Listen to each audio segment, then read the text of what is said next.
Magic and Mystery in Tibet by Alexandra David-Neel. Chapter 2, A Guest of the Lamas. And this is a continuation of Chapter 2. So it's Part 2, or Part B of Chapter 2. Yet a strange thing happened during my stay at Pudang. Sidkyong Tulka, having become Maharaja, wished to make his subjects renounce their superstitions in favor of orthodox Buddhism. For his purpose, he had invited an Indian monk who belonged to the Theravada philosophical school to preach in his country. The missionary had to fight against the anti-Buddhistic customs as sorcery, the cults of spirits, and the habit of drinking fermented drinks. This monk, Kali Kumar by name, was already at work, and I'm going to spell his name, Kalikumar. The Maharaja Lama, as abbot of Pudang, Podang, had an apartment in the monastery where he stayed on the rare occasions when he officiated at the head of his monks. He came for 2 days during my stay in Gompa. Gompa is Gompa. We were taking tea together late in the afternoon and talking of Kali Kumar's mission and the way in which he might hope to free the hillmen from their inveterate superstitions. It is impossible, I said, to know exactly what the historical Padmasambhava, who preached in Tibet centuries ago, was like, but it is certain that his followers have made him a hero of legends that encourage drunkenness and absurd pernicious practices. Under his name they worship an evil spirit, even as you do, I added laughingly, pointing out an image of the great magician standing at the far end of the room with an altar lamp burning at his feet. It is necessary, I continued, when I could say no more.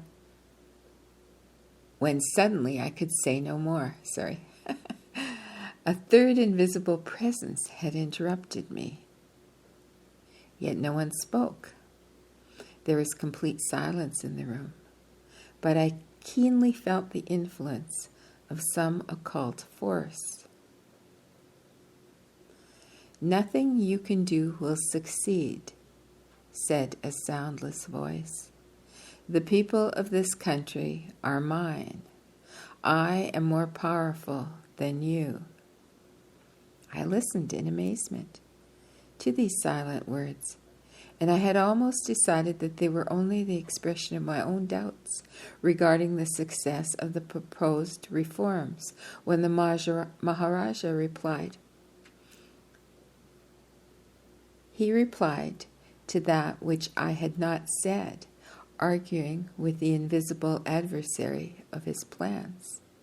"Why should I not succeed?" he went on to say. "Possibly it will take some time to change the ideas of the peasants and the lower clergy. The demons which they feed will not easily become resigned to die of hunger, but nevertheless I shall get the better of them." He was mockingly alluding to the animal sacrifices offered to the evil spirits by the sorcerers. "But I have not said," I began, and stopped short, for I thought that in spite of the brave declaration of war the prince had made on the demons, he was not entirely free from superstition, and consequently it was better not to tell him what had happened. However, I did not wish to leave the reader with the impression of Sidkyong Tulka. He had probably liberated himself from superstition more fully than I supposed. According to his horoscope, in which Tibetans place complete faith, the year of his death was noted as dangerous for him. To counteract hostile influences, several lamas, among whom the Gomchen of Lachen Lachen, offered to celebrate the rites prescribed for the purpose. He thanked them and refused their ministry, saying that if he must die, he felt capable of passing into another life without their ceremonies. I think he must have left the reputation of being an impious man. As soon as he was dead, all innovations and religious reforms that he had started were abolished. Preaching had stopped and beer was supplied in temples again. A Lama informed the country clergy that they should return to their former habits. The invisible adversary triumphed, as he had predicted he would. Although my headquarters were at Podang, I had not entirely given up my excursion across Sikkim, Sikkim. Thus it happened that I met two Gomchams, Gomchen, Gomchens, from eastern Tibet who had frequently come to live in the Himalayas. One of them dwelt in Sakyong, Sakyong, and for this reason he was called Sakyong Gomchen. It is not considered polite in Tibet to address a person by his name. All who are not treated as one inferiors are designated by some title. Sakyong Gomchen was picturesque in many ways and open-minded. He haunted the cemeteries and shut himself up for months in his house to practice magic rites. Like his colleague from Lhasa, he did not wear the regular monastic garb, and instead of cutting his hair short, he wore it rolled up on top of his head after the fashion of Indian yogins. For anyone except a layman to wear his hair long in Tibet is the recognized distinction of those Aztecs or anchorites who are called Naljorpas, Naljorpas, Naljorpas, and are believed to seek salvation through the mystic short path in quotes. Up to then, my conversations with lamas have been chiefly concerned with the philosophical doctrines of Mahāyānistic Buddhism, from which Lamanism is derived. Sakyong Gomchen held them in slight esteem, and moreover was but little conversant with them. He was fond of paradoxes.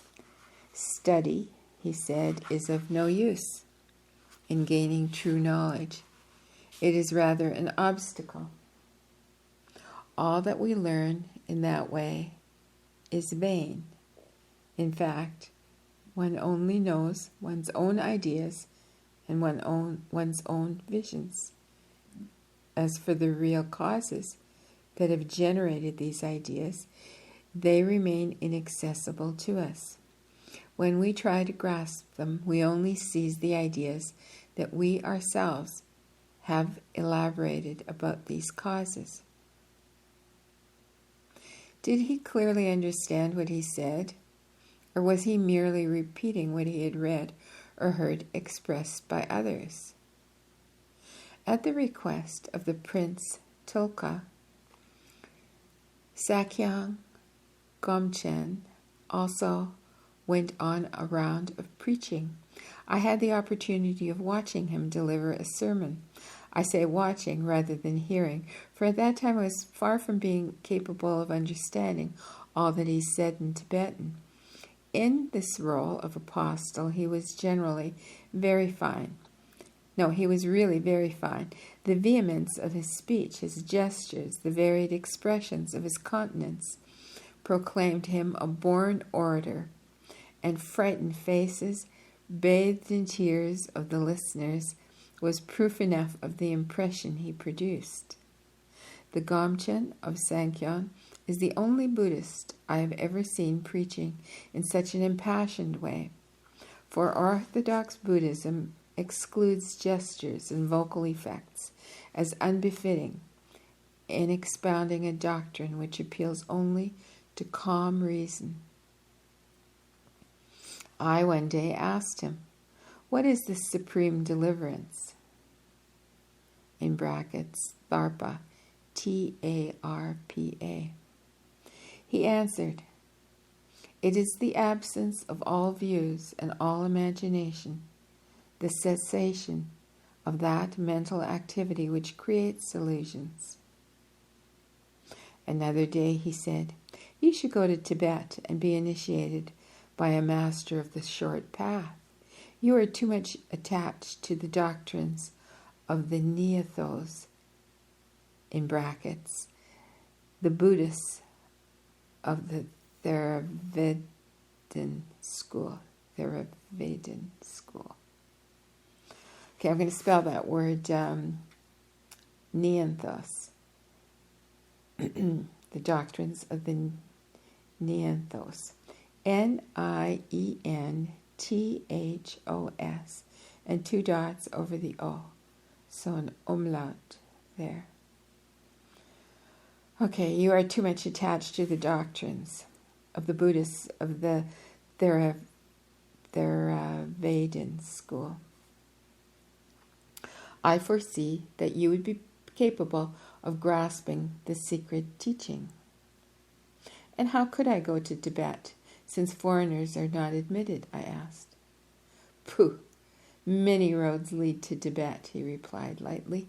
All the learned lamas do not live in Yu and Tsang, the central provinces of Lhasa and Jigatsi as capitals. One can find other yet more learned teachers in my country. The ideas of getting into Tibet by way of China had never occurred to me, nor did the Gomchen's suggestion that day awaken any echo in my mind.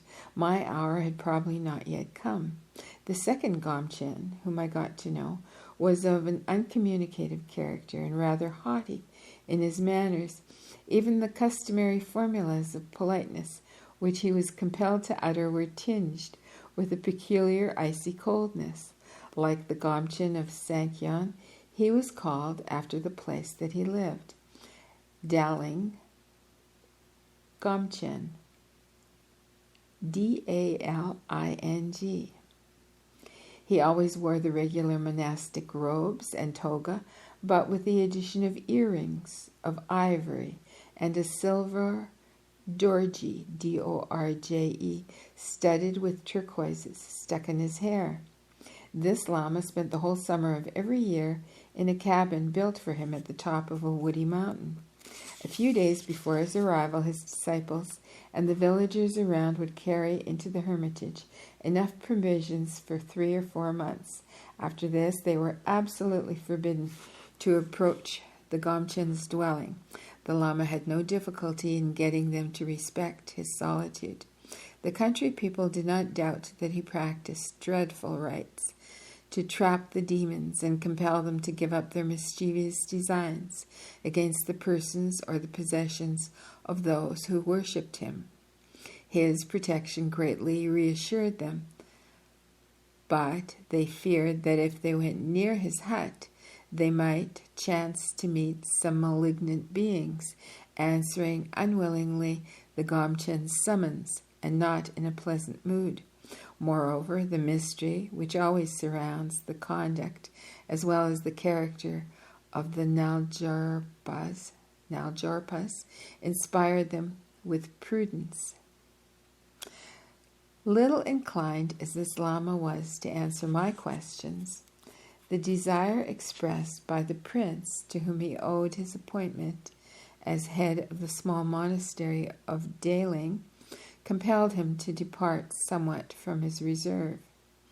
Among other subjects that I approached in my talk with him was that of food permitted to a Buddhist. Should we interpret the command not to kill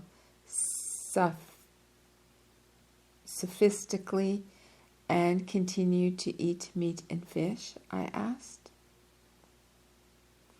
The Gomchen, like most Tibetans, was not a vegetarian.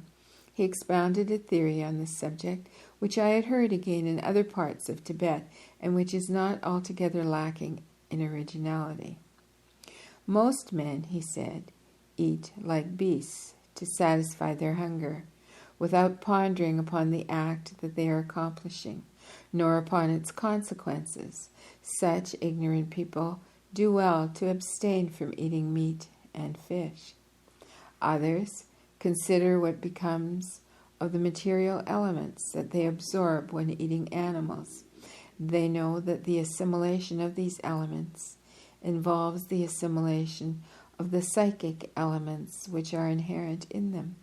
Anyone who has acquired that knowledge may, at his risk and peril, contract these associations and endeavor himself to obtain results useful to the victims sacrificed. The question is to find out whether the animal elements which he absorbs strengthen the animal propensities of the man, or whether this man will be capable of transmuting these elements into intellectual and spiritual forces, so that the substance of the animal passing into the man will be reborn in the form of human activity. I then asked him if this explained the esoteric sense of the belief common among Tibetans that the Lamas can send the spirits of the slaughtered animals to the paradise of the great bliss. Do not think that I can answer your question in a few words, he replied. The subject is intricate. Animals have several consciousnesses, just as we have ourselves, and so it also happens in our case. These consciousnesses do not all follow the same road after death. A living being is an assemblage, not a unity, but one must have been initiated by a proper master before being able to realize these doctrines. Often the Lama cut his explanation short by this declaration. One evening, when the Prince, Daling Lama, and I were together in the bungalow of Kwzing, Kwzing, the conversation was about mystic aesthetics.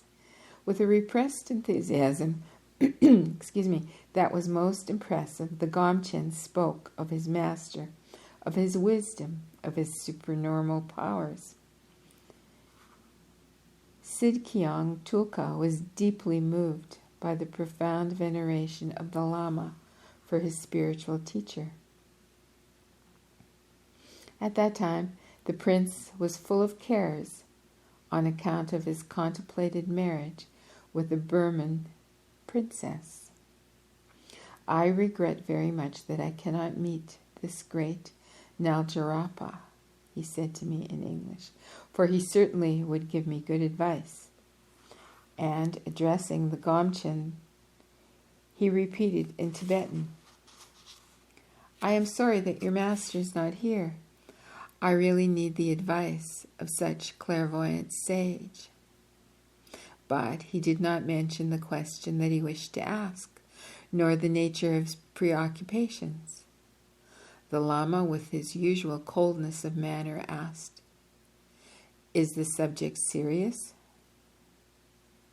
It is extremely important, the prince replied. You can perhaps receive the desired advice, said Daling Gomchen. I thought he meant to send a letter by a messenger, and was about to remind him the great distance that would have to be covered when his aspect struck me. He had closed his eyes and was rapidly turning pale, his body stiffening. I wished to go to him, thinking he was ill, but the prince, who had observed the sudden change in the Lama, held me back, whispering, "Don't move. Gomchen sometimes go into a trance, quite suddenly. One must not wake them, for that is very dangerous and might even kill them." So I stayed seated, watching the Lama, who remained motionless. Gradually his features changed. His face wrinkled, taking on an expression that I'd never seen him wear before. He opened his eyes, and the prince made a startled gesture. The man we were looking at was not the Gomchen of Daling, but someone we did not know. He moved his lips with difficulty and said in a voice different from that of the Gomchen, "Do not be disturbed. This question will never have to be considered by you." Then he slowly closed his eyes. His features changed again and became those of the Daling Lama, who slowly recovered his senses. He eluded our questions and retired in silence, staggering and seeming to be broken with fatigue. "There is no sense in his answer," the prince concluded.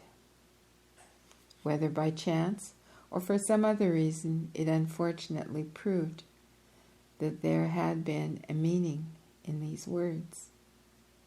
The matter troubling the young Maharaja was about his fiancée and an affair with a girl who had borne him a son, which he did not wish to break off when he married. But truly, he needed not to ponder over his course of conduct toward the two women, for he died before the day arranged for the marriage. I happened also to see two hermits of a particular type, which I did not meet again in Tibet, where on the whole the natives are more civilized than in the Himalayas. I was returning with the Prince Tulka from an excursion to the frontier of Nepal. His servants, knowing that he liked to show me the religious curiosities of his country, pointed out the presence of two hermits in the mountains near the village where we had spent the night. And here I'm going to pause, and the rest of this chapter will be continued next. Let's see, what was the question that he asked?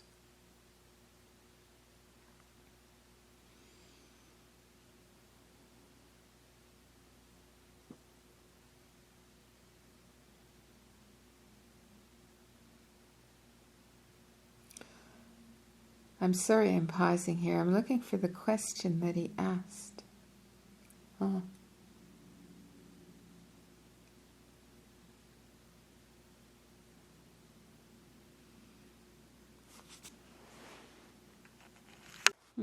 Well, I just skimmed these pages looking for the question that he asked, but apparently the question isn't there. The question was in his mind, and there was no answer. Wow, that was very interesting to me. I hope you found it somewhat interesting, and till soon.